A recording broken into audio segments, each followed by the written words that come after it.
how big of an impact have these injuries had to this team? Is this a valid excuse, the injuries? Is it a valid excuse? And my answer to that is no. These injuries are not a valid excuse for the disappointment that the Padres have shown us in 2023. No way. But with that said, if this makes sense, it's been a significant it's significantly impacted this Padres team. No doubt about it. I mean, I can just go down the list here. This isn't all in order, and I'm not listing everyone, but these are like significant injuries. Austin Nola is it was obviously we thought, well, no, Austin Nola, he just stinks offensively, like he just needs to go. Gary Campy, that's just what it needs to be. Nola gets sent to the moon, get sent to the sun. Like some Padre fans like to say that on social media. Launch this dude into the sun. But now with the concussion thing and the vision stuff, the left eye especially, now that we know about that, it's like, no, that was a pretty significant thing when one of your consistent major league starting 9 players is dealing with that. Yeah, that's a significant injury. Austin Nola, I do want to be clear though, if Nola was totally fine, the Padres would not like be in a postseason spot right now. So again, it's impactful, but it's not a valid excuse. Manny Machado, IL left hand fracture. He was out a few weeks there, but he was hitting 231 with a 654 OPS at that time. So impactful, significant, but was it the difference between them making the postseason and not? Not the way that Manny was playing. If Manny was hitting 330, then it would be different, right? But he was really struggling there before he got hurt. And then the stuff now with the tennis elbow. Well, the season's already over. And maybe he's been dealing with that for months. But again, him playing really good baseball, would the Padres have more wins? Yes. I'm confident that they would have more wins than what they have right now. But what if the other guys in this big four still played like this? Would they be in a postseason spot? Not so sure about that. If they would be, they'd be really fighting for that last postseason spot, probably. You know? So again, these injuries significant, but I don't think it's like this valid excuse for Peter Sider to sit there and be like, nope, it's okay. Let's all run it back next year. Now, with these big players, you have to because they're under contract. But this isn't a valid excuse, I don't think, for Peter Siler to sit there and be like, no, let's run back this entire team. This season was a once in a century disappointment. Just throw out this season. No, there's stuff that they have to look at in this season. If you continue with the injuries, Bogarts never went on the IL, I don't believe, but with the wrist, we know that was a problem. And he had the cortisone shot, I think at the All-Star break, but it was hurting. And he had like all of his power just zapped. It was gone. He had 2 home runs combined in the month of May and June. That's a lot of baseball that he played in May and June. 2 home runs. That's it. And Xander is not Aaron Judge. He's not Shohei Ohtani. He's not known as this big power hitter. But I'm sorry. This guy was signed to a $280 million contract in the offseason. You hit 2 home runs in a 2-month span. I mean, come on. That's inexcusable. It's clear that the wrist had something to do with that. No doubt about that. And I respect Bogarts for playing through that. And again, significant for sure. Impactful, yes. But is that the reason why the Padres missed the postseason? No. I mean, Bogarts' first month of the year, right? The Padres were what? Over 500. I know they were over 500 on May 10th. That was the last time I believe they were over 500. And that's when Bogarts was playing really good baseball. He was like carrying the team. But even without the wrist injury, he wouldn't have done that the rest of the season. I don't think. And again, the other members of the Big Four, if they would have kept these same performances here, is Bogarts not getting hit in the wrist when he did and not dealing with that.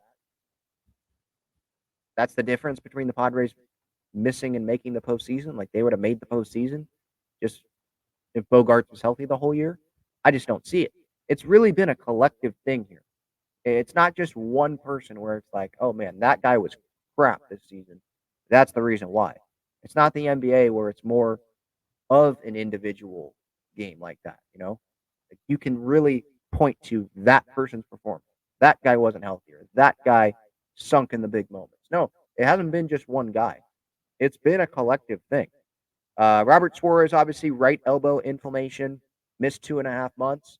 That is definitely a significant injury, especially after what happened in the postseason last year. Him and Josh Hader were like the best relievers in baseball. So that was definitely significant. But the bullpen, if you remember, early on in the season, they were a top five bullpen in baseball. They were doing their jobs. It was the lineup that was so so, right? And the runners in scoring position was the worst in baseball for like what the first few months of the season, and they're probably in the still in the bottom third of baseball with runners in scoring position. They were worse than teams like the Oakland A's and the Kansas City Royals and the Washington Nationals a few months into the season. So yeah, significant. Would have loved to have Robert Suarez, but I thought the bullpen did a fine job in the first at least month, month and a half. I'd have to go back and look, maybe a couple months of the season. So significant, but I don't think that's a valid excuse.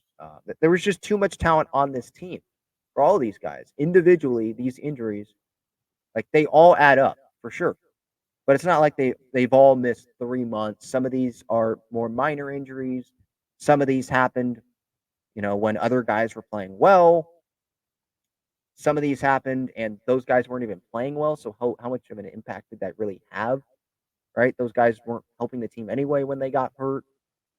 Um, Darvish, Musgrove, obviously, these injuries happened when we thought that the season was over. I mean, Musgrove, obviously, the left big toe fracture, so he missed the first part of the season, wasn't really himself when he first came back. So, yes, that was impactful for sure. But he is a starting pitcher. It's once, maybe twice a week, and so how big of an impact? And I point to this last injury here, the right shoulder inflammation, that capsule, season's already over. When that injury happens and he gets shut down, you're looking at the standings and it's like, okay, just don't come back, Joe. The season's already over. So that's not a valid excuse. The Darvish injury, not a valid excuse. I mean, the season's over. Right elbow inflammation on August 26th, placed on the IL there. Like, feels like season was already over when Darvish was placed on the IL, right?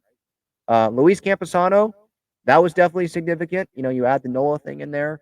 Left thumb, left thumb sprain for Luis Camposano.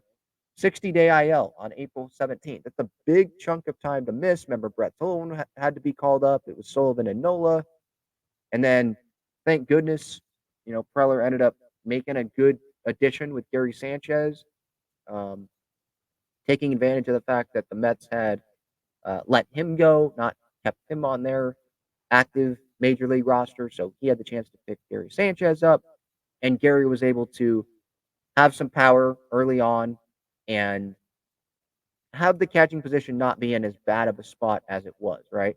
But definitely the Luis Camposano injury was impactful because Camposano, if you remember, before he got hurt, it looked like, okay, he's going to take over as the starting catcher with Austin Nola being the backup. And we didn't know about the Austin Nola issues, obviously. But we were like, yeah, Campy clearly is going to be the starter, right? Clearly should be. He produces more on offense.